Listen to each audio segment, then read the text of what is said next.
to the Forsyth Open Round 2. Leading us off for AM2 car at 11:30 from Aurora, Illinois, Jedrick Camilla. Yo, yo, yo, welcome back to another FrizzGod video. We're back for the Forsyth Open Round 2, but we're in Decatur. But hole 1, 350, straight hyzer, lefty, maybe push it a little straighter, but it's a lefty hole. So, yeah. So this is a temp course. Temp is short for temporary, by the way. In Fairview Park in Decatur. So about a 20 minute drive from Forsyth Park, but start off our round with a birdie, back down to even for the tournament. Hole 2, par 4, 501, and this is a pretty good hole, honestly. I like it a lot. There's a walking path on the right that kind of tapers into the fairway, so you really need to make sure you land where you want to land. The only reason I brought up the tree or the walking path is because I went out of bounds. So yeah, we go out of bounds. This paved walking way is the OB line.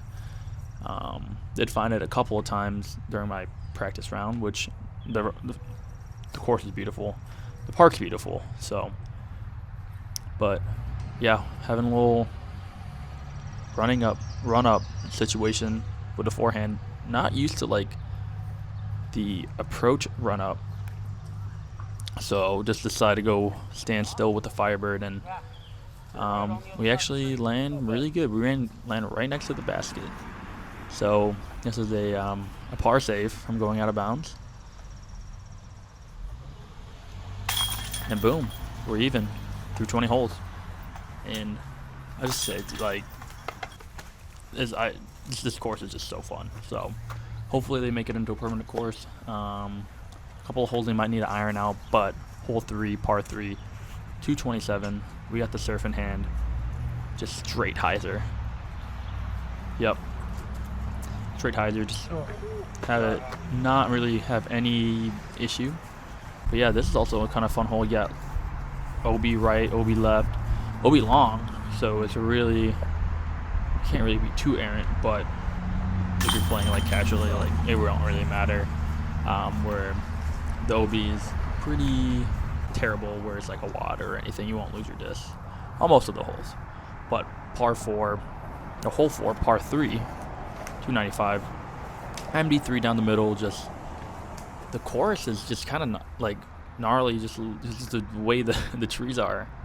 They kind of hang down low, so you have to hit a pretty specific height, but no upshot, and we got a good little skip.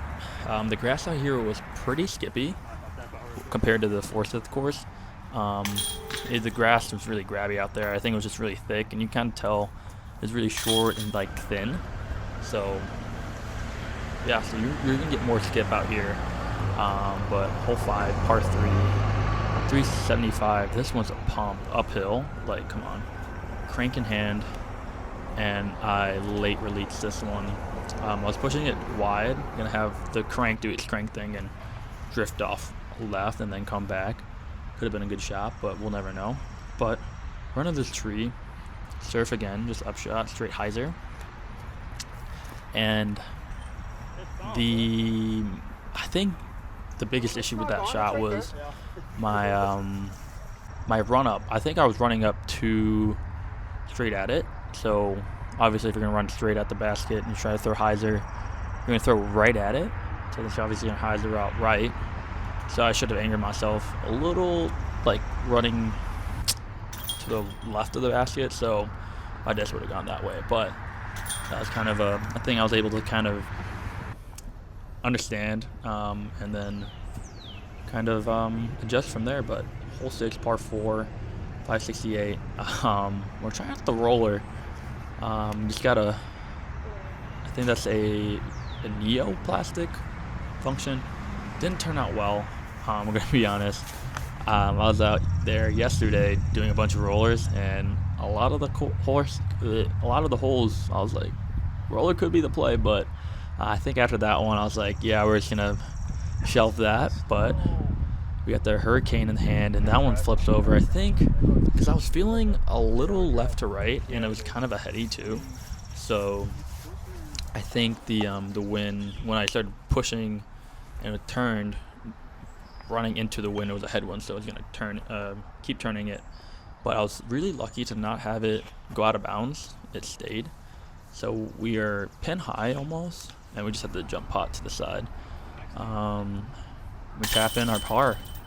Still even, which is a good feeling, especially this course. I just didn't know how this was going to play.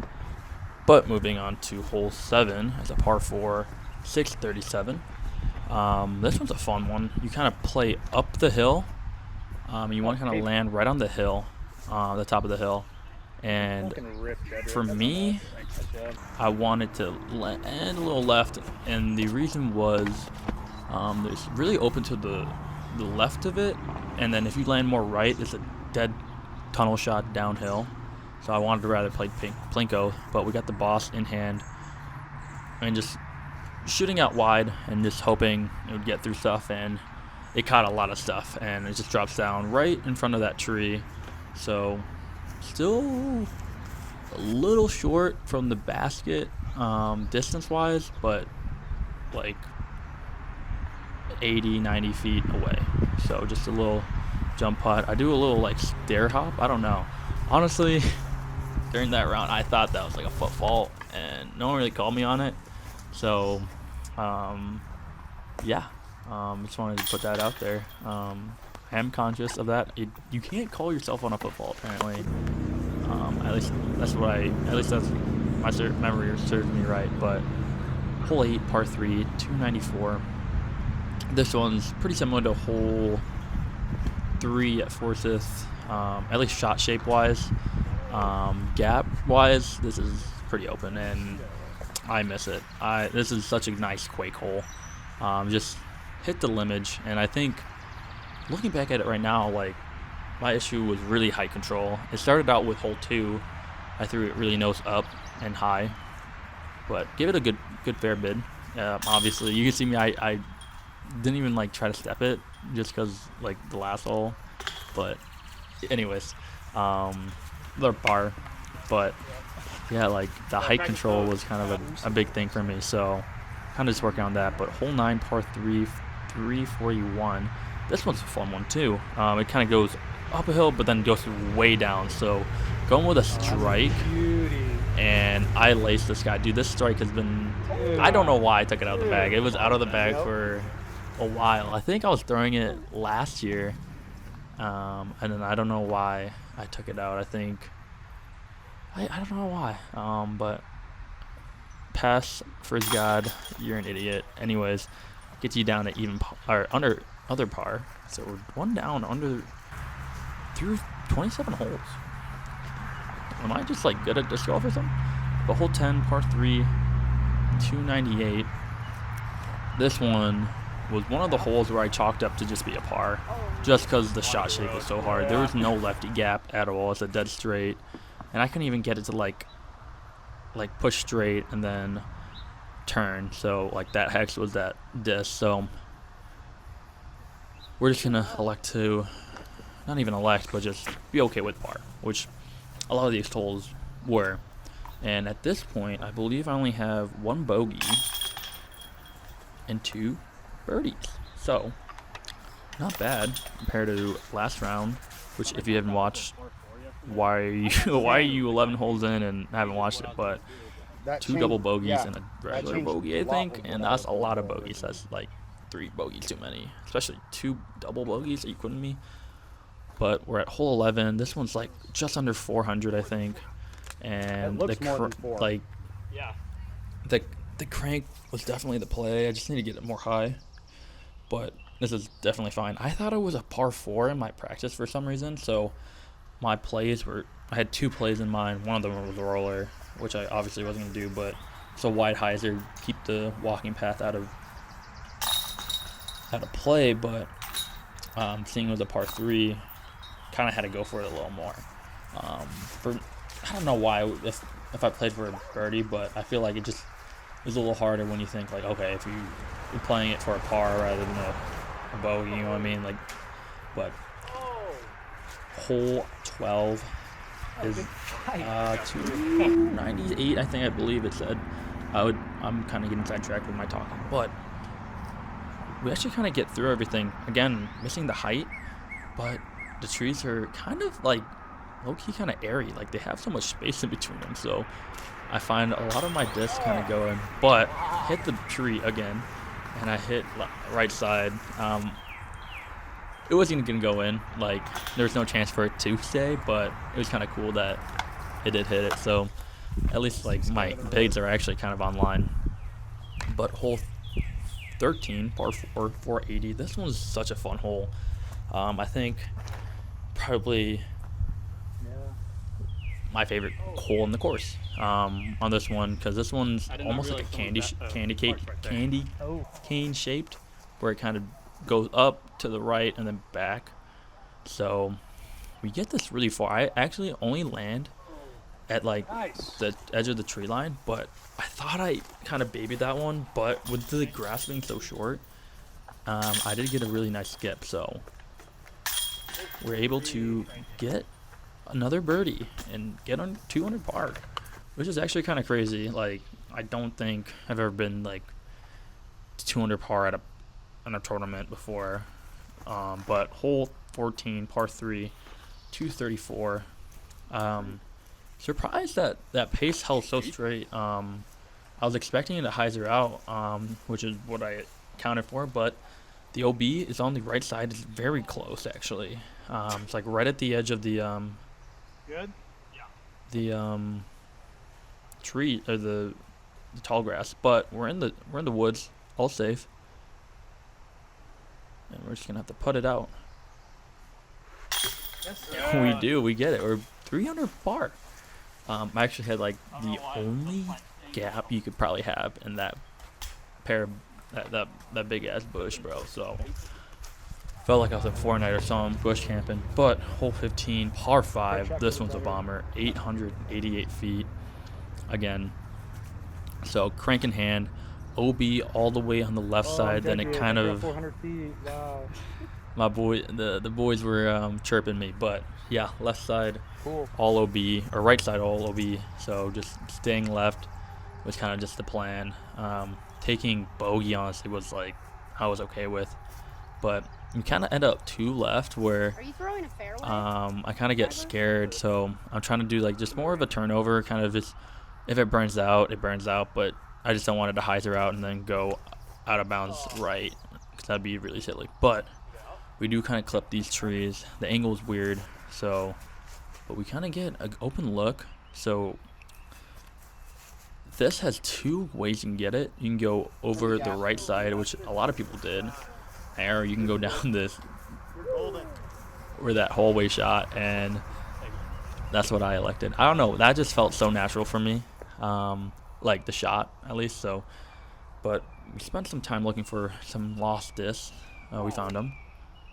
So the group behind us were pulling up on us, so I did kind of rush that putt, and yeah, we got a par though, so a really good par.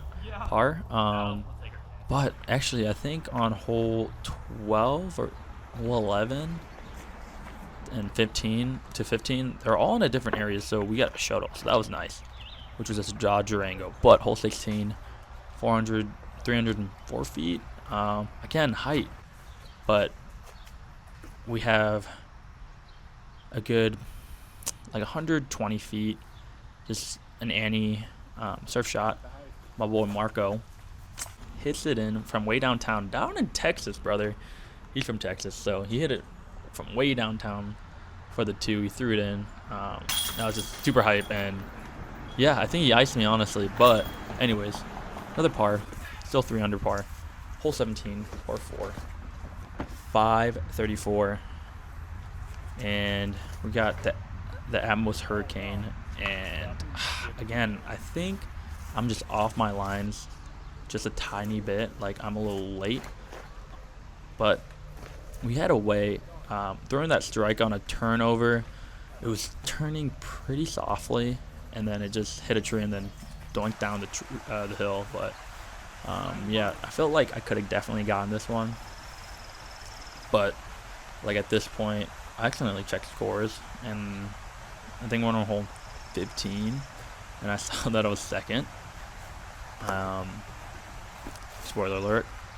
But yeah, so kind of got iced, but another par, which is fine. Moving on to 8, and spoiler alert again, I tied 8th, or tied. I tied second, not tied second. I'm second. I'm just second. With 1 round to go, some Harley Davidsons were rolling up on me that I was playing too good. But hole 18, just a simple hyzer, and it's a little. I threw it a little too simple. Didn't throw it with enough force, so I end up like 25 feet short, maybe 30. And hole 1 was just right over there, so I don't know why that kind of like got in my head, but it did, and it kind of shows because that's the first like low miss where I actually had to kick up my feet. But there's a tap in par. We're back on lead card, baby. Hope you guys enjoyed. I'll see you guys in the next one, hopefully with a dub. See ya. Peace.